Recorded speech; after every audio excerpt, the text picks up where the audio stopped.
శ్రీ గురుభ్యో నమః. గురు పౌర్ణమి. అయితే పురాణాల ప్రకారం గురు పౌర్ణమి రోజునే వ్యాస మహర్షి జన్మించారు. వ్యాస మహర్షి జన్మదినాన్ని ఒక మహాపర్వదినంగా జరుపుకుంటాము. గురు పౌర్ణమినే వ్యాస పౌర్ణమి అని అంటాము. గురు బ్రహ్మ, గురు విష్ణు, గురుదేవో మహేశ్వర, గురు సాక్షాత్ పరబ్రహ్మ, తస్మై శ్రీ గురవే నమః.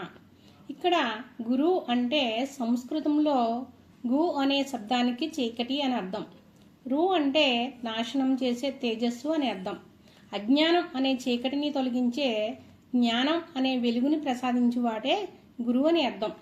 మన గమ్యాన్ని దారి చూపించేవాడే గురువు. మనకు తెలియని విషయాలని చెప్తూ అజ్ఞానాన్ని తొలగించే జ్ఞాన సంపన్నుడు, గుణ సంపన్నుడుగా గురువు ఉంటాడు. ముఖ్యంగా చదువు, జ్ఞానంతో పాటు ఏ దారిలో నడవాలి, ఏ గమ్యం వైపు నడిపించాలో గురువే మార్గదర్శిగా నిలుస్తాడు.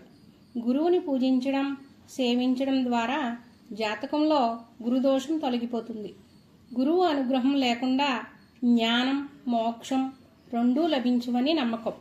ఈ రోజున వ్యాస మహర్షిని, దేవగురువైన బృహస్పతిని ఆరాధించడం వలన సంతోషం, సౌభాగ్యం, ఐశ్వర్యం కలుగుతాయి.